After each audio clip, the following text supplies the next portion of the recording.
For more than 4 decades, the music world has quietly traded stories about secret love affairs between women behind the stage lights. In this dramatized narrative, inspired by those whispers, Chaka Khan often sits at the center of the speculation. It was said that many insiders believed she became one of the earliest low-key lesbian icons of the funk-soul era. With a private romantic life filled with complicated bonds, unspoken loyalties, and emotions pushed so far down they hardened. She never stood at a podium to confirm any of it, but she never fully denied it either.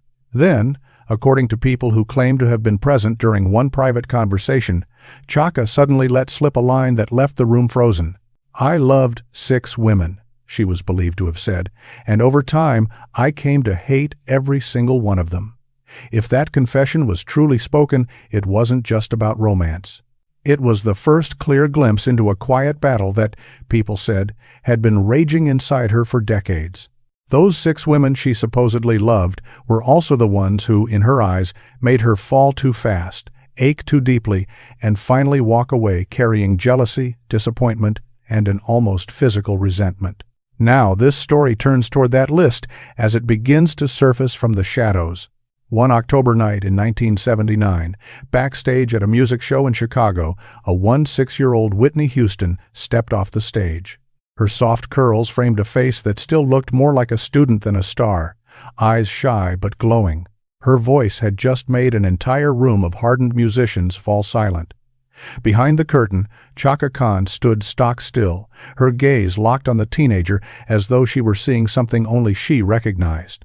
As Whitney walked toward the backstage area, Chaka moved in, smiled, pulled her into a hug, and whispered something that no microphone ever picked up. To everyone else, the gesture looked maternal, almost big sisterly. But according to a few people who were close enough to watch the exchange, Chaka's eyes held something deeper than simple mentorship. No one knew it then, but that quiet moment was the first step into a connection that would stretch nearly 30 years, threaded with affection, rivalry, uneasy silence, and a kind of hatred that never screamed, only simmered. At that time, Whitney was still the sheltered, carefully guarded daughter of Cissy Houston, Chaka's longtime friend and performing partner from the 1970 seconds. Cissy had begun bringing her teenage daughter on small tours, letting her sing in corners of the stage while the adults watched. Chaka reportedly started calling Whitney "baby girl" in front of everyone, the nickname slipping out so naturally that people assumed it would always be that way. Whitney was timid, mostly barefaced, wearing simple ballet flats instead of diva heels. Yet Chaka gravitated toward her.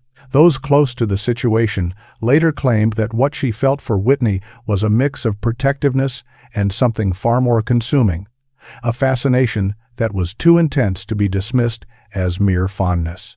By the early 1980 seconds, Whitney's professional career had officially begun.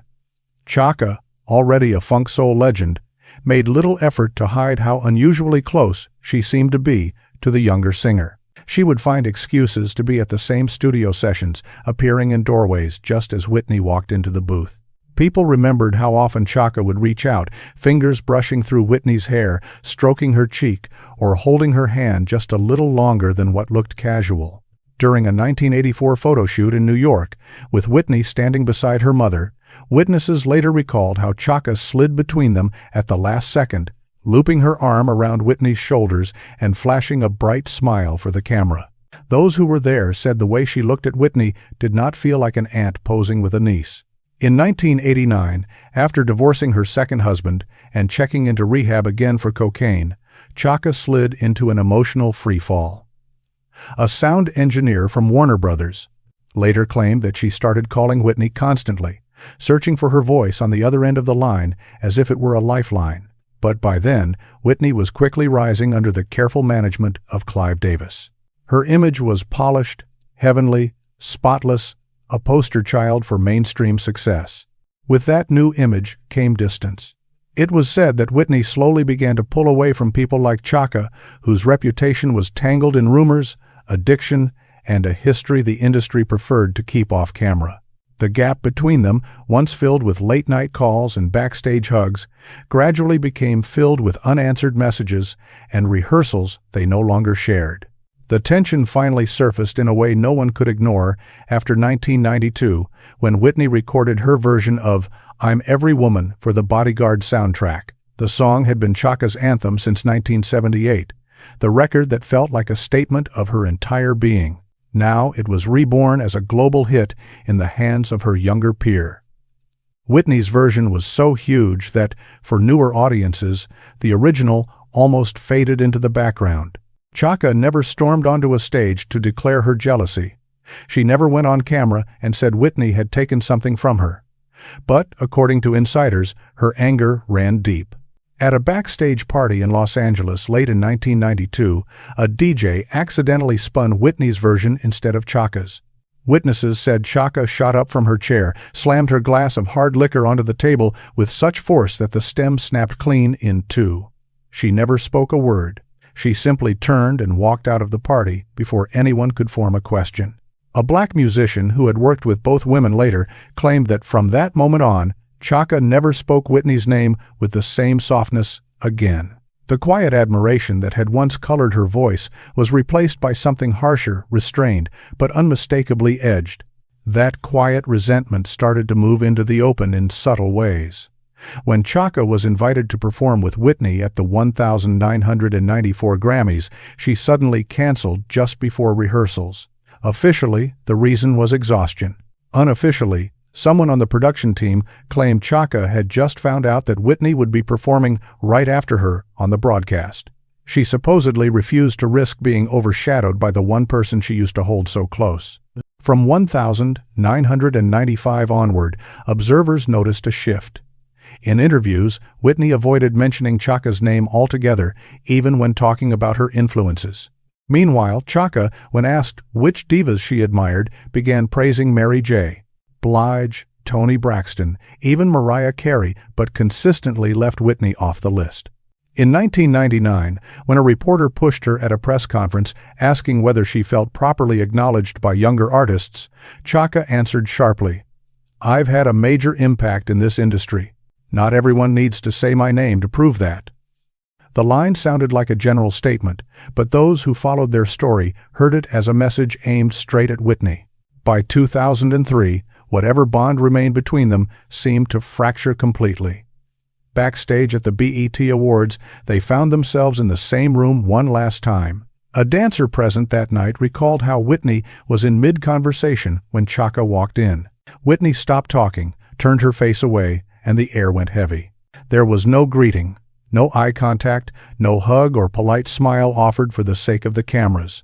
A cameraman later described the atmosphere as the kind you feel when a war ended long ago, but no one ever signed the truce. A year later, while touring in Europe, Whitney reportedly confided to a close friend that Chaka was too intense and always looked at me like she wanted something. After that trip, Whitney cut off communication completely. Whatever they had shared, mentor and protege, obsession and escape, admiration and ache, collapsed into silence. When Whitney died suddenly at the Beverly Hilton Hotel in 2012, Chaka appeared on television with eyes so swollen it looked like she had been crying for hours. She spoke fiercely about how Whitney hadn't been protected, how the music industry had chewed her up and left her alone. But to many viewers, that fury didn't sound like simple grief. In their eyes, it was frustration and regret that never found a voice, anger at an industry that separated them, and perhaps at Whitney for slipping away. Some believed it was also the echo of an old resentment, too tightly wound to unravel even in death. Then, in 2023, Rolling Stone published its list of the 100 greatest singers of all time. Whitney landed at number 2. Chaka was placed at number 29. Chaka's reaction, captured on a podcast, was immediate and sharp. She called the list a disgrace, suggesting that some singers at the top had reached their positions with the right backing rather than pure talent. She implied that Whitney's rise had been powered from the start by Clive Davis's support. She went further, mocking the top-ranked names as artists who had never truly fought for their place, hinting that she had been punished for refusing to bow at the right moments. The backlash was swift. After waves of criticism, Chaka issued a public apology, blaming the outburst on having had some wine before the interview and insisting she hadn't meant to hurt anyone, especially Whitney's legacy. But apologies don't erase decades. For many who had watched the story unfold, that moment simply confirmed what they had always sensed. Whatever lay between Chaka Khan and Whitney Houston was never just mentorship or one-sided love. It was a long, quiet war over fame, power, and the hunger to be remembered. In the end, maybe Chaka did love Whitney in a way she herself never fully understood. But when that love went unanswered, it curdled into jealousy. When jealousy sat inside her for too long, it became bitterness. And when bitterness lived there for decades, what remained was hatred, silent, steady, and never truly cooled. 2. Mary J. Blige, from idol to unspoken rival. In 1992, Mary J. Blige crashed into the music scene with her debut album, What's the 411? She was raw, young, and unapologetically real, pouring the pain of city streets and broken homes into every line she sang. Her style, what would soon be called hip-hop soul, felt like a storm blowing straight through the polished R&B sound of the time.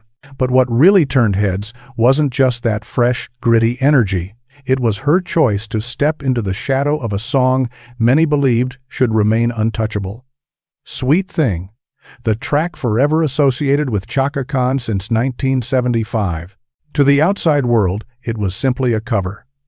To Chaka, according to those close to her, it was like reaching into her chest and touching something far too intimate. That record wasn't just a hit, it was her spiritual child. And now, a new generation was daring to rewrite it. When Chaka first heard Mary's version in early 1992, people in the room later claimed she didn't smile, didn't nod, didn't offer a single word of praise. Instead, she was believed to have muttered, "Mary just butchered it." The line, sharp as broken glass, spread quietly through industry circles. A few months later, during a rehearsal in Atlanta, Mary approached her idol carefully, like a student coming to a teacher. She reportedly asked, almost shyly, if she had done the song justice.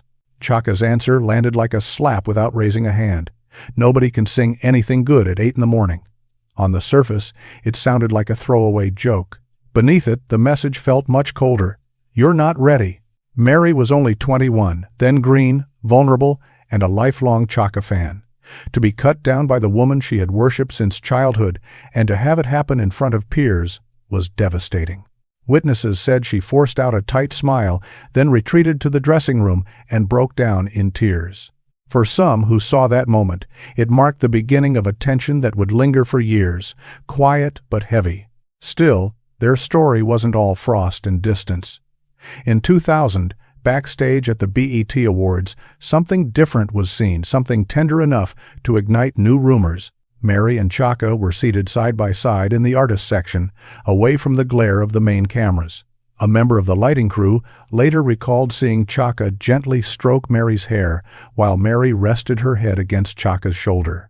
The two women whispered, then burst into low, private laughter, their body language closer than what people expected from simple colleagues. Whispers spread fast. Some people claimed that what they saw didn't look like rivalry or a staged photo op. It looked like intimacy, something softer than competition, something warmer than mentorship. But whatever that moment was, it didn't last. Afterward, both women seemed to step back into silence. In interviews, when Chaka was asked which younger artists she admired, she named Erykah Badu, Jill Scott, and others, but not Mary. When Mary was asked who had shaped her the most, she cited Aretha Franklin and Gladys Knight, carefully steering around Chaka's name.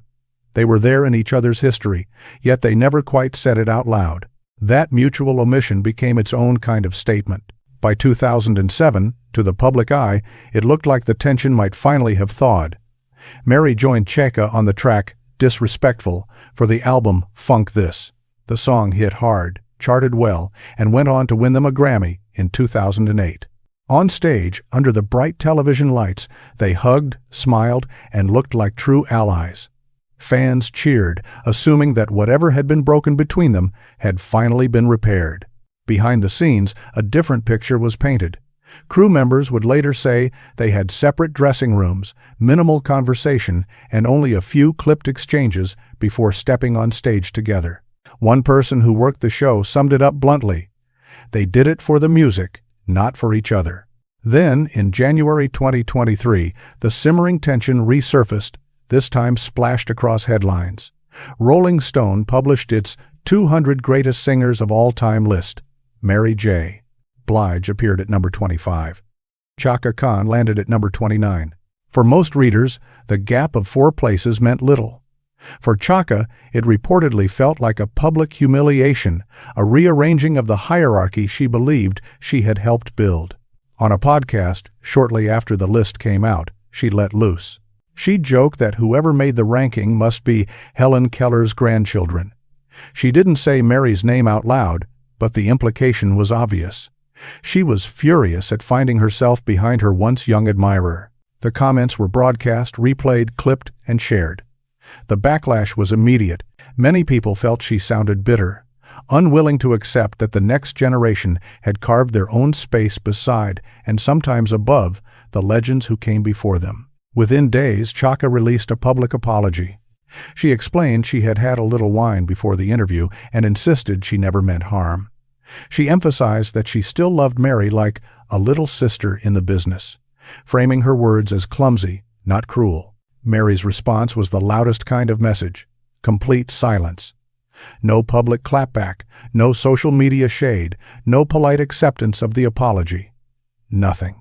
For insiders, that quiet refusal to engage said more than any interview ever could. What unsettles people about their story are the small, lingering details. The way Mary once rested her head on Chaka's shoulder backstage in 2000, as if seeking comfort from someone she trusted. The way, at a New York party in 2012, according to one guest, they crossed paths and didn't so much as meet each other's eyes. The way, during their Grammy performance in 2008, some viewers felt they were pushing against each other vocally, two forces colliding rather than melting into a true duet. Someone who had worked with both women once described them with a single image: they're like two lionesses. They might hunt in the same territory, but they'll never share the kill. It was a brutal metaphor, but one that captured the uneasy mix of admiration, competition, and unspoken hurt between them. Because, at its core, the friction between Chaka and Mary was never just about charts or vocal runs. It was two towering personalities from two different eras, both black women carrying trauma and triumph in their voices. One embodied rebellious funk and freewheeling soul. The other was the sound of the streets, filtered through hip-hop, survival stories wrapped in melody. They both sang about pain, but they framed it differently. And maybe it was that reflection, seeing a younger version of your own wounds in someone else's performance, that made it impossible to ever be truly at peace. To Mary, Chaka may have always been the untouchable idol who turned around and wounded her in the very moment she was reaching out for approval. To Chaka, Mary may have been the heir apparent, the next wave, but also the young singer who dared to put her hands on a sacred song and then dared to be ranked above her decades later. If there was ever genuine affection between them, something that flickered in private moments away from cameras and microphones, it was never fully claimed in public. What remains instead is a collage of sidelong glances, half-joking remarks with a sting beneath them, and apologies that drifted into the air unanswered. In the end, no one on the outside can say with certainty whether they were ever anything more than professional peers tangled in the same narrative. But one thing seems clear. Between Chaka Khan and Mary J. Blige, it was never just about the music. There was pride, there was rivalry, and there were wounds that time, fame, and trophies never completely healed. 3. Patti LaBelle, two divas who avoid eye contact. They are legends. Two voices that lit fires in the hearts of black audiences across generations. One, the Queen of Funk, with wild curls, and a voice that sounded like it had been torn from a storm. The other, the Empress of power ballads and gospel, whose soaring high notes could rattle a ceiling. Chaka Khan and Patti LaBelle. On paper, they look inseparable in the grand mural of black divas from the 1970s through the 2000s. But in reality, as fans slowly began to notice, Theirs is a story of parallel lines, two names rarely seen side by side. And that absence, that deliberate space between them, is exactly what gives their connection such a strangely haunting edge. In early 1995, at a charity concert in New York, both Chaka and Patty were listed on the same bill. Organizers, sensing a historic moment, originally planned a brief duet for the finale, a symbolic merging of two eras, two titans on one stage. But according to a musician from the show's orchestra, everything changed when Chaka heard about the plan. She reportedly requested an immediate adjustment. She would only perform after Patty had finished, and she would not share the stage with her. The musician later claimed that Chaka never gave a formal reason, just a cutting line delivered almost under her breath. "I don't share the stage with anyone who screams over 5 notes at a time." That quote was never captured in an official interview, never printed in any verified transcript. But the phrase took on a life of its own, circulating quietly among black performers and crew members. From it grew a mocking label over singing diva, and the name most often attached to it in private conversations was Patti LaBelle. Throughout the 1992 and early 2000s, both women were constant presences at events honoring black women in music. BET Honors, Essence Festival, VH1 Divas Live. They shared the same nights, the same backstage corridors, the same applause, but fans who paid attention started to notice a pattern. They were always separated in group photos, rarely, if ever, seen standing side by side. When lineups were arranged, they seemed to be placed at opposite ends. During VH1 Divas 2004, when all the performers came together for the final bow, Patty stood between Whitney Houston and Ashanti. Chaka, meanwhile, lingered off to the side, next to Natalie Cole. A cameraman later claimed that when the lights dipped and the broadcast ended, he watched closely. Even without the pressure of a live audience, Chaka and Patty never exchanged so much as a glance, no nod of recognition, no quick hug for old time's sake. Just a mutual, disciplined avoidance. Rumors thickened. On a forum dedicated to soul and R&B in 2006, someone who said they worked on BET Award productions claimed they had once overheard Chaka dismiss Patty as a singer for the church, not the soul. In other words, loud, controlled, but missing the raw instinct Chaka prized above all else. To Chaka, music was supposed to be blood and impulse, not precision and polish. Her freewheeling, improvisational style clashed sharply with Patty's laser-accurate riffs and disciplined high notes. Maybe, some speculated, that's why in Chaka's eyes, Patty came off more like performance than feeling. But none of this was ever confirmed by either woman. All anyone had were fragments, overheard lines, and long stretches of silence. For years, it remained gossip until early 2025, when a YouTube video titled "Artists Chaka Khan Allegedly Hates the Most" sparked a fierce online debate.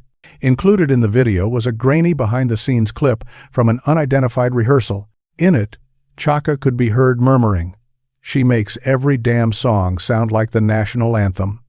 No name was mentioned, but the video's title strongly suggested she was talking about Patti LaBelle. The clip went viral.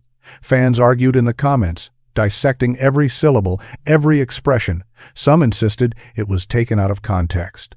Others claimed it finally confirmed what had long been suspected, that something unresolved lay between the two divas, something that had never been addressed out loud. In more mainstream interviews, both women seemed to step carefully around each other's existence.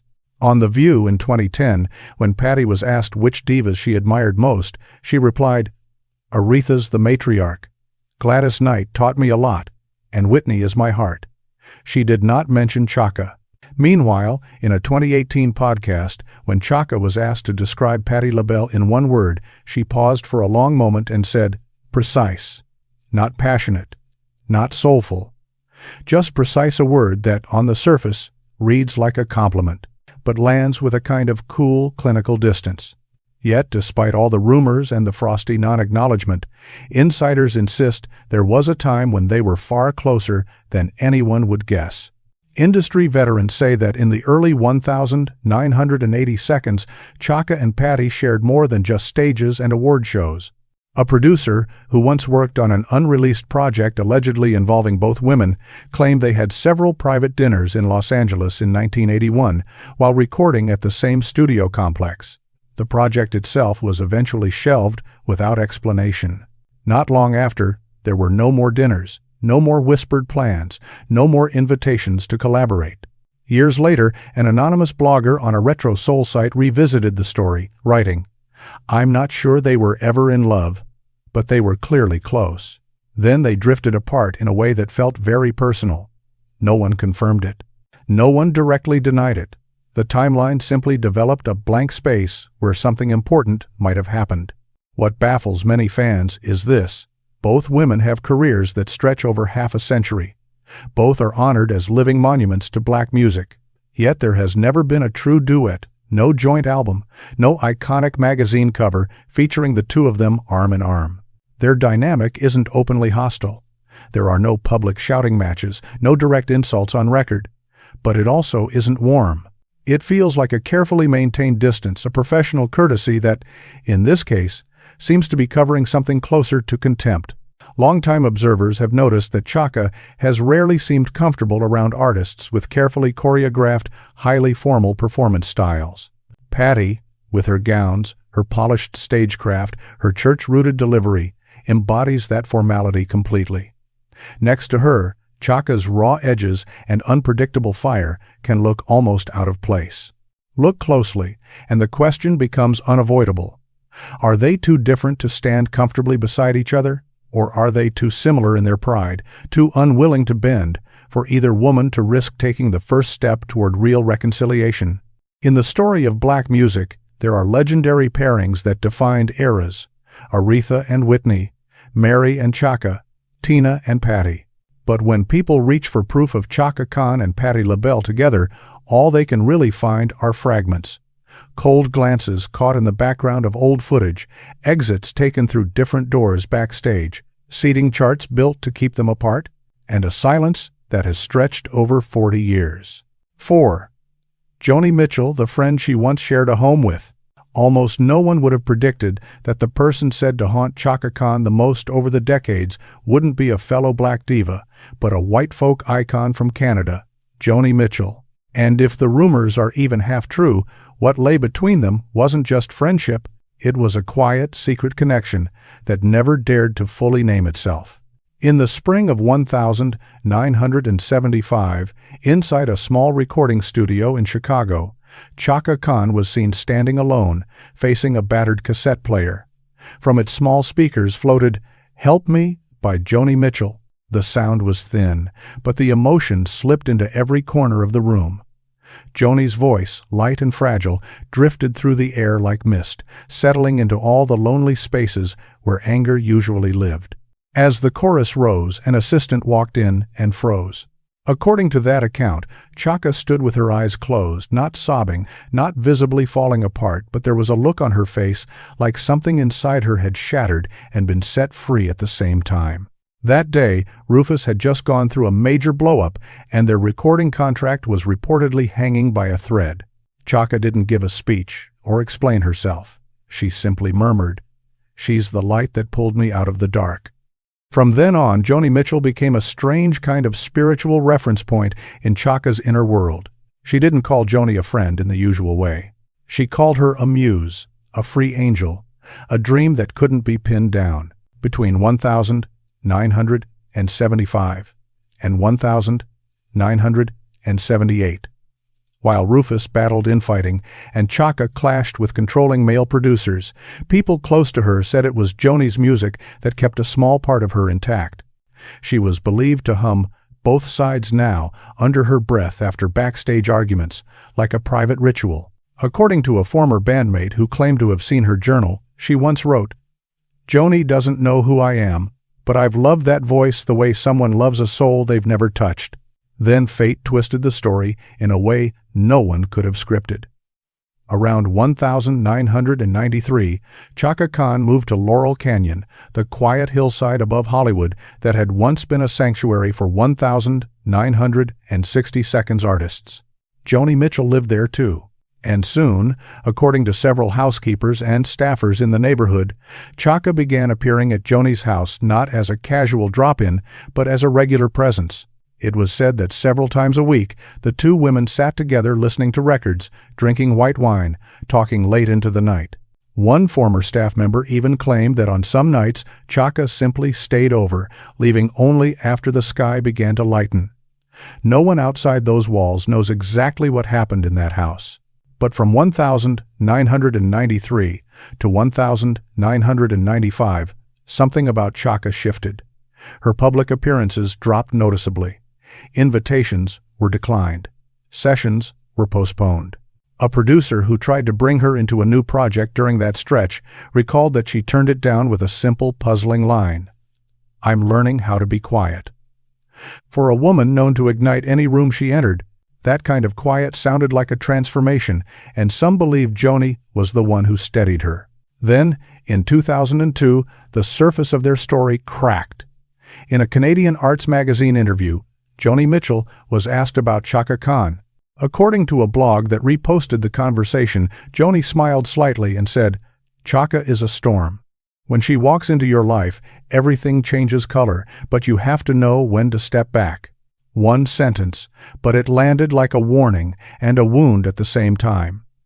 After that, observers noticed that Chaka seemed to erase Joni from her public vocabulary. For more than 6 years, she did not bring up Joni's name in interviews. On a 2005 talk show, when Chaka was asked about the women who had inspired her the most, she praised Nina Simone, Aretha Franklin, even Janis Joplin. Joni was conspicuously absent.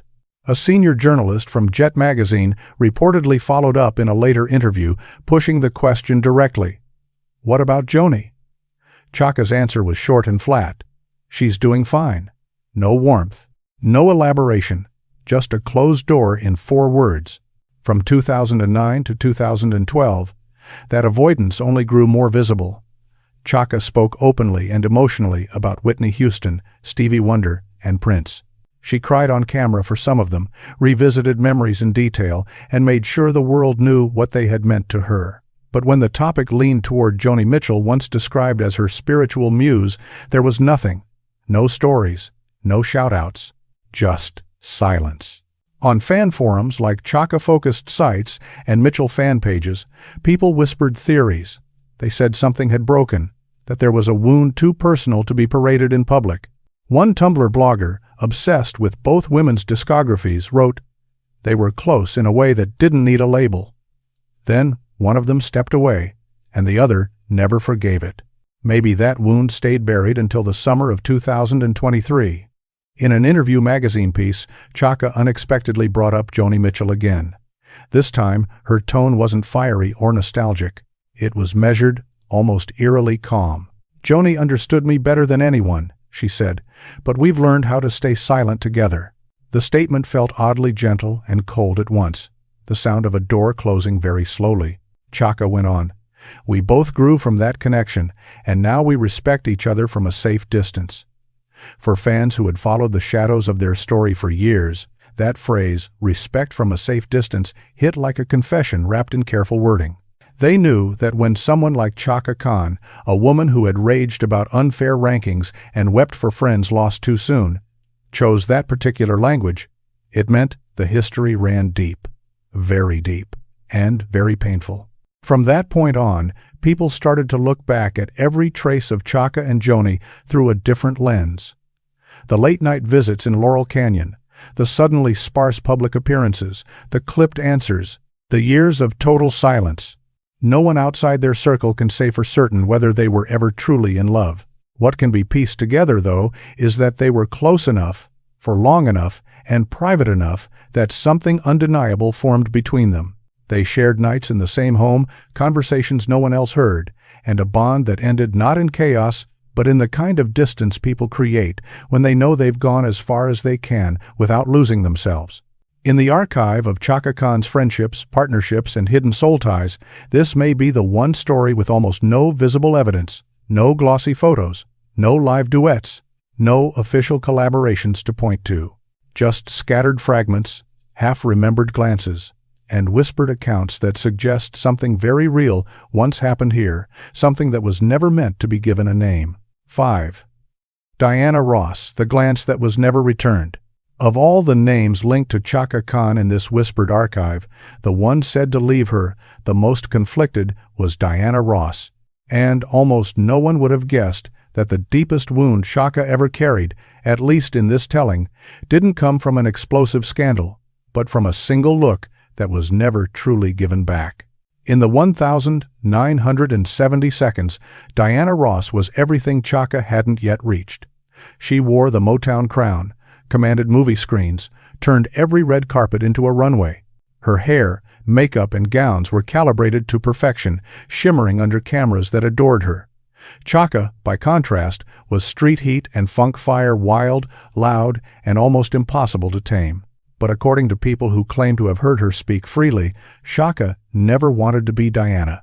During one hazy, private backstage conversation, she was believed to have confessed, "I didn't want to be her. I just wanted to know what it felt like to be near her." Crew members from that era remember one particular night. After an awards show in 1980, Diana Ross walked through 3 long corridors of the Hyatt Regency Hotel, martini in hand, headed toward her suite. Chaka followed at a distance, silent, almost like a shadow. When Diana finally turned around near the elevators, she found Chaka standing there alone. For nearly 20 seconds, according to one witness, they just stared at each other. No small talk, no compliment, no giggle or embrace. Then Diana turned and walked away. That night, Chaka never returned to her hotel room. Where she went, no one seems to know. But those who watched her from afar said she moved like someone who had just slammed into an invisible wall. In the early 1,980 seconds, rumors in the industry suggested that for a brief window between 1,981 and 1,982, Chaka and Diana were far closer than the public ever realized. They were reportedly seen leaving the same after-party just minutes apart. A former limo driver claimed he drove Chaka to Diana's mansion 3 nights in a row. No appointments, no official meetings scheduled. Each time, no one answered the intercom. Each time, Chaka stayed in the car and waited, sometimes for almost an hour, then left without a word. During her 1983 tour, Chaka performed a stripped-down version of "Touch Me in the Morning," one of Diana's signature songs. The lights were dim, the arrangement bare, just a lonely keyboard under her voice. There is no official footage, no professional recording. But people who were in the audience that night swear the way Chaka sang it didn't feel like a tribute. It felt like a message aimed at exactly one person. Then, as with so many of these stories, something cracked quietly and never mended. In 1994, a tribute concert was planned to honor Black divas. According to people close to the event, organizers reached out to Diana Ross to share the stage with Chaka for a special segment. But Diana's team declined. No dramatic excuse, just a short, carefully worded note. "We want Diana's image to remain the centerpiece." For Chaka, that sentence landed like a knife. She was someone who had spent years in the wings, watching Diana command the spotlight, studying every tilt of her head and flick of her wrist.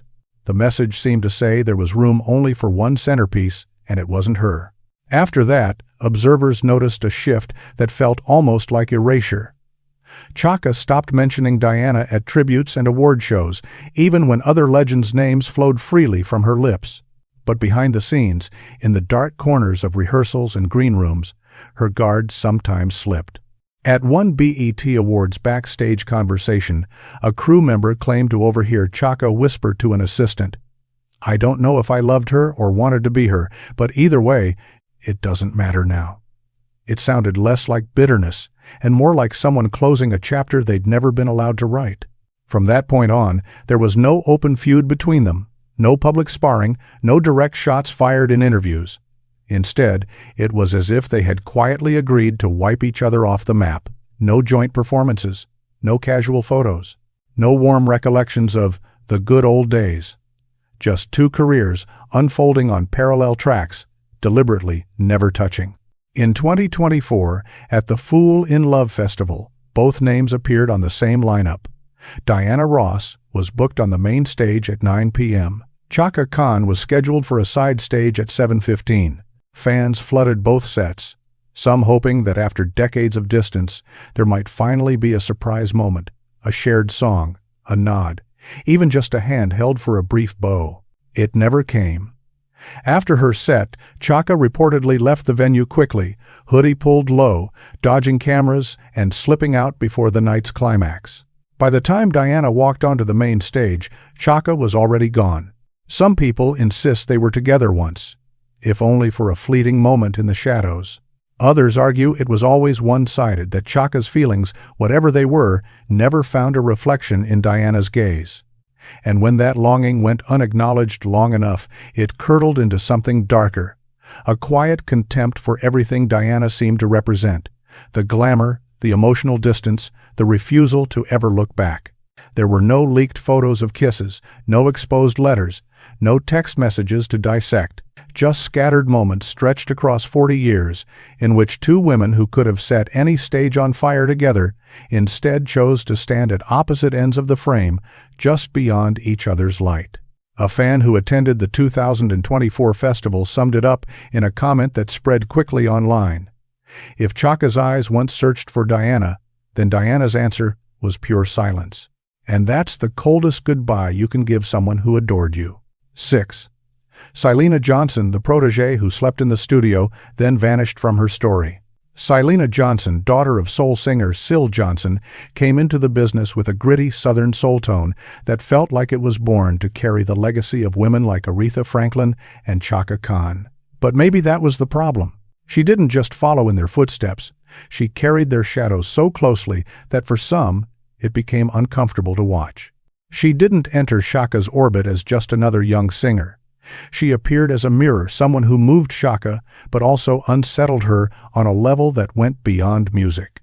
In the summer of 2003, during a private showcase in Chicago, 6-year-old Syleena stepped into a studio with bright, hopeful eyes and a demo that was still just raw piano and voice. Waiting inside, cigarette in hand but unlit, was Chaka Khan, the funk soul legend Syleena had idolized her entire life. Now, at last, Chaka was there to listen. Witnesses said that the moment Syleena began to sing, Chaka's body changed. She tilted her head, her lips curled not into the easy smile of approval people expected, but into something far more complicated. It looked like surprise, delight, and a flicker of something dangerous, longing. After that session, Syleena didn't go home. According to her assistant, she texted, "I'm staying tonight. We talked about music all night." What sounded like an artistic bond quickly deepened. The studio manager later claimed he saw them leave close to 3 a.m. Hands brushing, fingers briefly laced, not an accident, not the random touch of two colleagues. From mid-2003 to the end of 2004, Syleena Johnson was rarely seen far from Chaka's side. They appeared together at small events in Atlanta, ducked into private dinners at a hidden jazz spot in New Orleans, and, according to one musician who swore he saw it himself, there were at least 2 nights when they slipped out of after-parties and never came back. Backstage whispers grew louder. Some people said Chaka was grooming a successor. Others muttered that this was more than mentorship, that maybe the protégé had crossed a line into something more intimate. Chaka never addressed the speculation. Syleena never confirmed it. But the air around them crackled whenever they walked into a room together. The turning point came in the fall of 2005.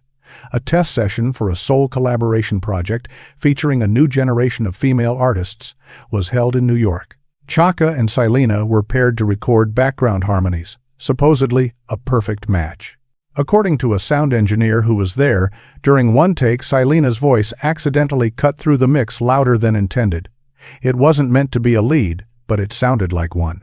Chaka stopped, pulled off her headphones, threw them onto the table, and said, "This little girl thinks she's replacing somebody." What followed happened behind a closed studio door, but a rough, low-quality recording leaked onto an underground blog a few weeks later and shot through the R&B community like electricity. In the clip, the audio is distorted, but some of the words are chillingly clear.